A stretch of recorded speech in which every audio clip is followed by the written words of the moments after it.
राम राम जी, मैं प्रभात Yadav social media के माध्यम से आप सभी के बीच आकर के आपको फिर से कुछ अवगत कराने आया हूं। किस प्रकार से मुझे फंसाने की कोशिश की जा रही है, मुझे राजनीतिक षड्यंत्र में फंसाया जा रहा है, कौन लोग ये काम कर रहे हैं, किसी से छुपा नहीं है।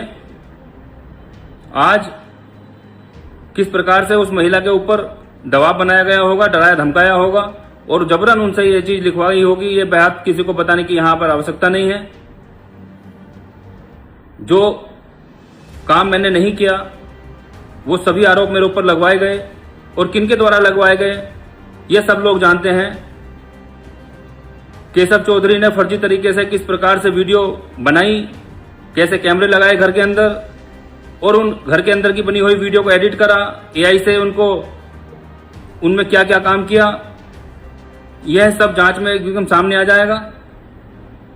और केशव चौधरी को बचाने में जो लोग लगे हुए हैं उनका चेहरा भी किसी से छुपा हुआ नहीं है, किसका हाथ उसके सिर पर रखा हुआ है इस बात को भी बताने की आवश्यकता नहीं है।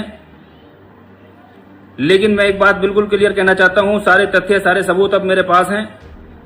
मैं पुलिस को जांच में सब सहयोग करूंगा, पुलिस जहां मुझे बुलाएगी मैं वहां जाऊंगा और दिखाऊंगा मैं एक एक सबूत कि किस प्रकार से मुझे फंसाया जा रहा है, जिसमें मेरी कोई दोष नहीं है, मेरी कोई गलती नहीं है।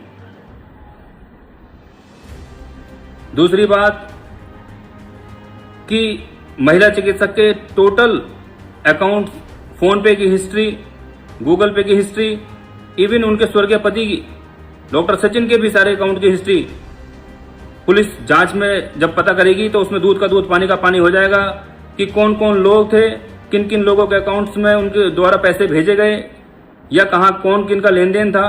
मेरा अगर कहीं कोई स्टेटमेंट, मेरा कहीं एक भी कोई ट्रांजैक्शन निकले तो मैं फांसी पर लटकने को तैयार हूं। मुझे पूर्ण रूप से राजनीतिक रूप से फंसाया गया है केशव चौधरी के द्वारा और इन सब मेरी जितना भी मेरा नुकसान हुआ है, मेरी मानहानि हुई है, मेरे खिलाफ जितने भी चीजें, मेरे मानसिक प्रताड़ित हुआ हूं, मैं मानसिक शारीरिक रूप से प्रताड़ित हुआ हूं, इन सब का जिम्मेदार केशव चौधरी है। दूसरा विषय कि पार्टी ने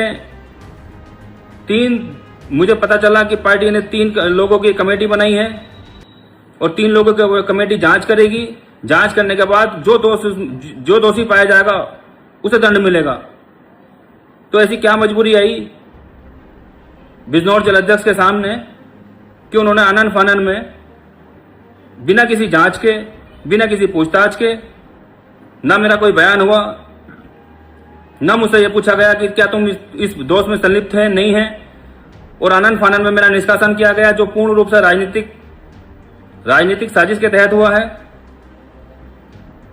अरे किसी के महिला के या किसी भी अभ्यर्थी के द्वारा केवल एक आरोप भी तो मेरे ऊपर लगाया गया है, क्या आरोप मेरे ऊपर सिद्ध हो गया?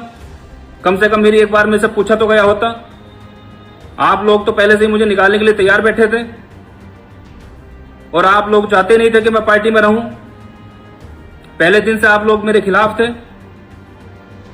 मैं इस जिले के जितने भी जनप्रतिनिधि हैं उन लोगों से भी अपनी मांग करता हूं, और गुहार लगा रहा हूं आप लोगों से, मैं जनप्रतिनिधियों से, कि जिस प्रकार से मेरे जैसे पार्टी के वफादार सच्चे सिपाही के साथ हुआ है, मुझे फंसाया गया है और मेरा पार्टी से गलत तरीके से निष्कासन हुआ है, इस प्रकार से भविष्य में भी जाने कितने लोग, कितने कार्यकर्ता, सबका नाश हो जाएगा।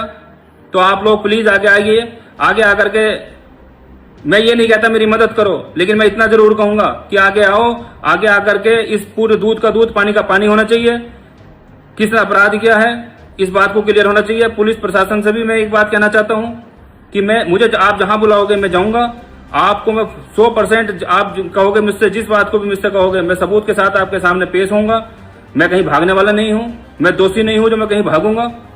तो आपसे भी मेरा निवेदन है, मेरे जिले के कप्तान साहब, मैं आपसे भी निवेदन करता हूं कि पूर्णतः ईमानदारी के साथ, निष्पक्ष रूप से होकर के इस पूरे विषय की जांच कराइएगा। जो इसमें दोषी पाया जाएगा उसको जो दंड मिले, चाहे वो मैं हूं चाहे कोई और हो।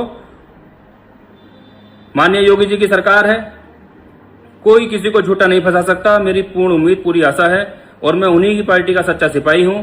मैं हमेशा पार्टी के साथ हूं, मैं सच्चाई के साथ हूं। मैं आप सब लोगों से फिर से एक निवेदन करना चाहता हूं, अगर आप लोगों को लगता है कि इस मामले की सच्चाई सत्यता के साथ सबके सामने आनी चाहिए तो आप लोग प्लीज मेरे साथ खड़े होइए, न्याय के लिए जांच करवाइए।